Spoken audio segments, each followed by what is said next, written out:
Okay, we have ABC Company here doing some things during 2018.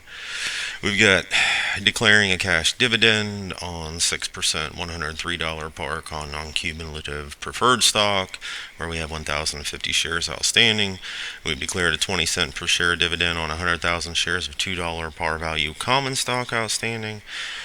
Date of record being January 31st. Payment date is February 15th. And it says on February 15th we paid it. June 10th, we split common stock 2-for-1. June 30th, declared a 30% stock dividend on the common stock. Market value of the common stock was $9 per share.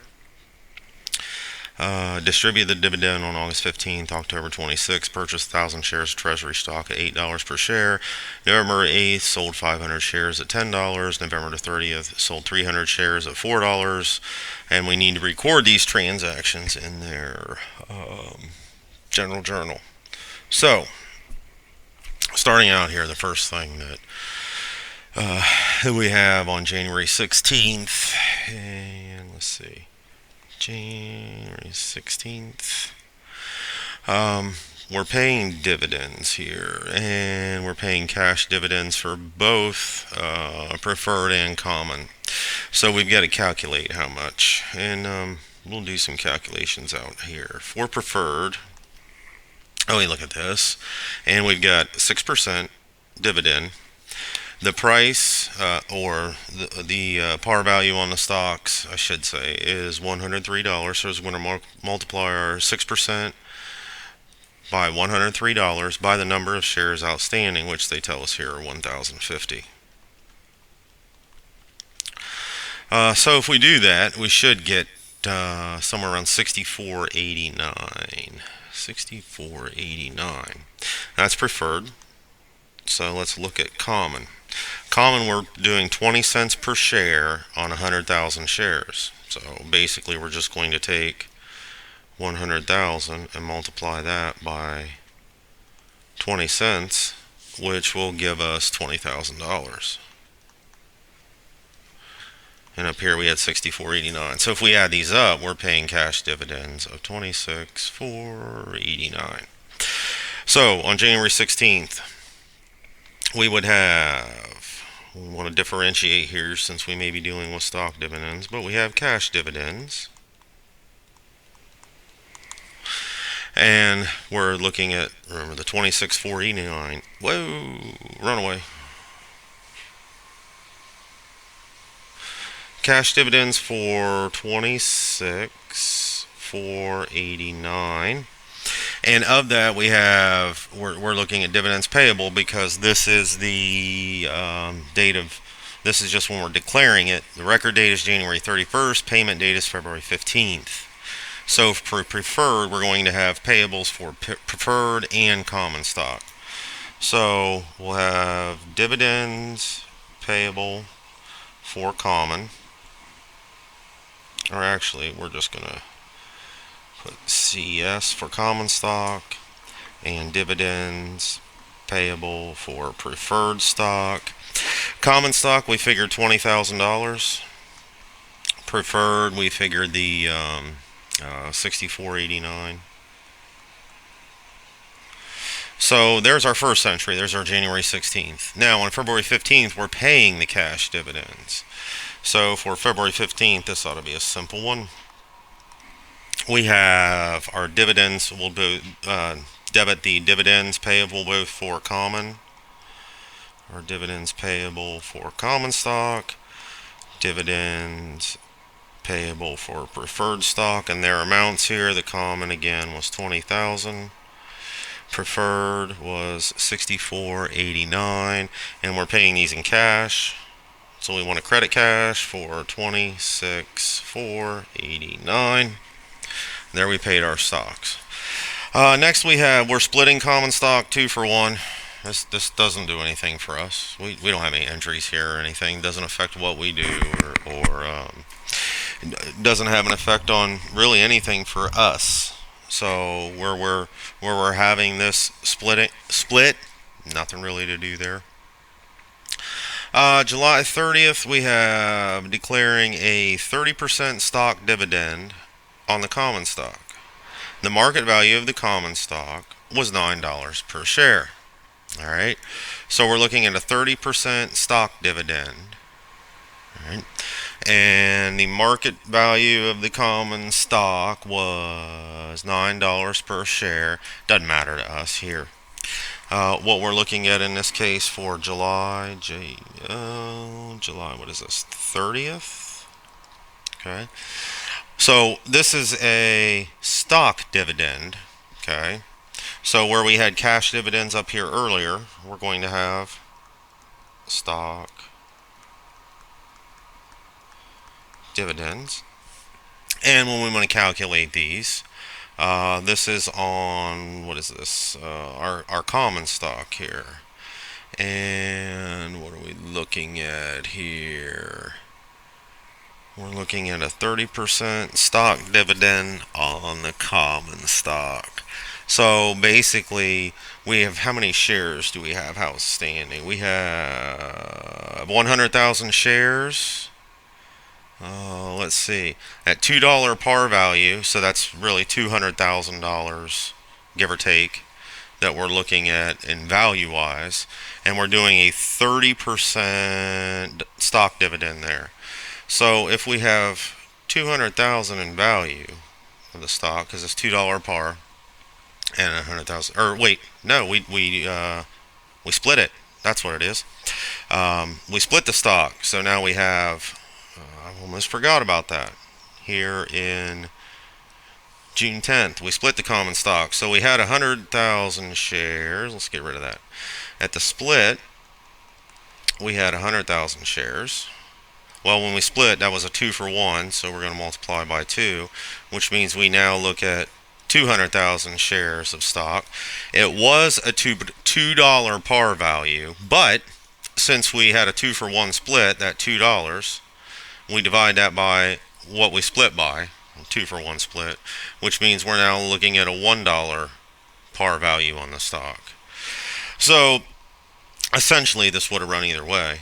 But we're looking at 200,000 shares times $1 a share is $200,000 worth of common stock outstanding. And then if we take that and multiply it by the 30% dividend that it says that we will have, we see $60,000 worth of stock dividends will be distributed at some point.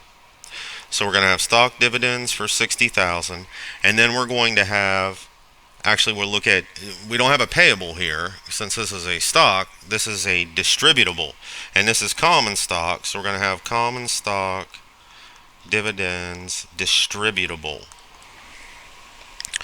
and that's also going to be for the 60,000.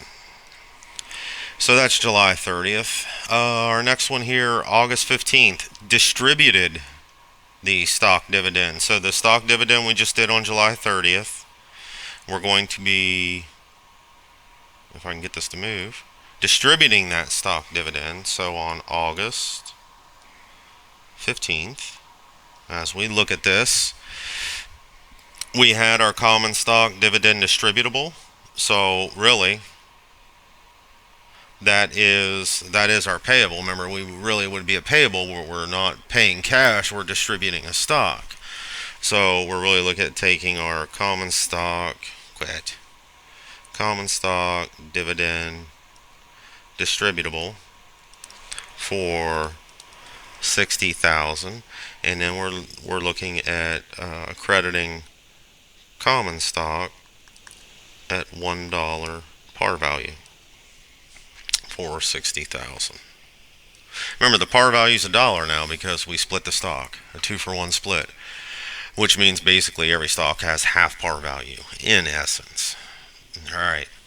So we look at October 26th now, purchasing 1,000 shares of Treasury stock at $8 per share. So let's see, and what's the date on this? October 26th. Well, when we purchase Treasury stock, we're going to debit Treasury stock for the amount. And in this case, 1,000 shares at $8 per share, that's pretty easy math. That's 8,000. And since we purchased these, of course, we have to credit cash for the same amount. So there's our treasury stock. Now on November 8th, we sold 500 shares. And we sold them for $10 per share. So November 8th, we received cash. We know that. And we sold, let's see, 500 shares for $10 per share. That would be $5,000 that we received in cash. Now the treasury stock, if we look at this, we bought 1,000 shares at $8 a share. Means we have $8,000 worth of treasury stock. Okay? $8 a share was what we bought it for. Now, we are selling this treasury stock for, what did it say again? $10 per share. So we're selling 500. Okay. So if we take 500 out of what we had here, we now have 500 left at $8 per share that we paid for them, which is $4,000. Now, if you think about it, this is exactly half of the 1,000 shares we purchased. So for the 500 that we sold, this is the cost. This is our revenue.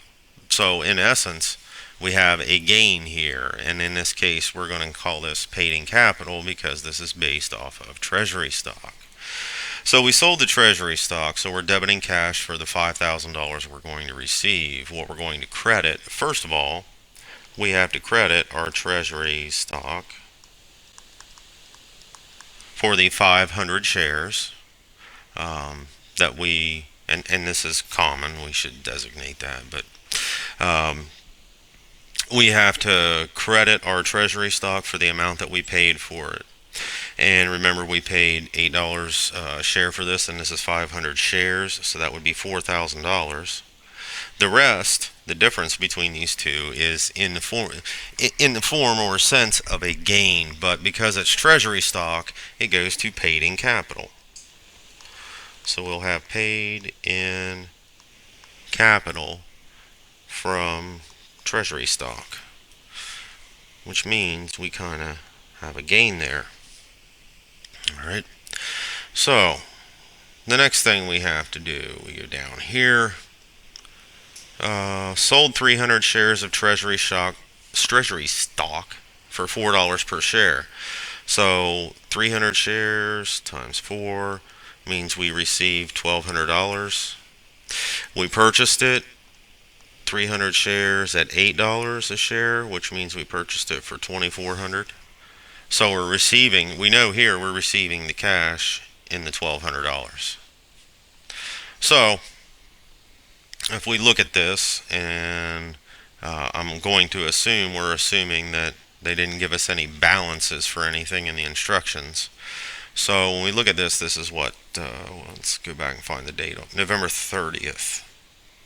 So November 30th, we sold 300 shares of that treasury stock. So we received cash in the amount of $1,200, or we sold it for $4 a share.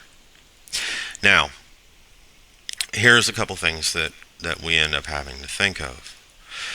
Now, we know we have to credit the treasury stock for the amount that we paid on it. So if we had 300 shares at $8 per share, that's $2,400. We know we have to credit treasury stock for $2,400. Okay. Now, we have paid-in capital from treasury stock here of $1,000. However, the difference between these two is $1,200. And we've got to remember in this case that when we're talking about treasury stock, we need to keep these types of transactions, in a sense, segregated from other things that we do that may be revenue-wise or expense-wise. So in this case, we've got this difference here. In the first place, this has to come out of is this paid-in capital from treasury stock. And we can only take out as much as we've got in. Right now, if we did a T account on this, where we had paid-in capital for treasury stock, and what we would have right now would be $1,000 here. Well, we can't have a negative thing in paid-in capital. So since we took essentially a loss here, we have to take anything out of the paid-in capital first. So we have to take 1,000 out of here, which means we're going to be left with 0 in paid-in capital. Now, if if we were looking to get paid in capital for treasury stock, and say we had 500 in here at first, and then we had our 1,000 from here, and we had this difference of 1,200, we could do that, and then we'd still have 300 here. However, because we only have $1,000 on the credit side of paid in capital treasury stock, and we have a difference here of 1,200, that $200 has to come from someplace, and the place it comes from is retained earnings, because basically we're in essence taking a loss here. Okay, so we'll have a debit to cash. We'll have a debit to our paid in capital for treasury stock for the $1,000, because that's all we have in the account. That's all we can do. And then the rest of this will come from retained earnings. And that'll be 200. So because we screwed up a little bit with our treasury stock there, we lost a little bit what we had in our retained earnings piggy bank, if you will. So this is an example of what we do when this thing wants to move for me, when we're looking at cash dividends, stock dividends, and such. So hopefully this helps out. Have a good one. Bye.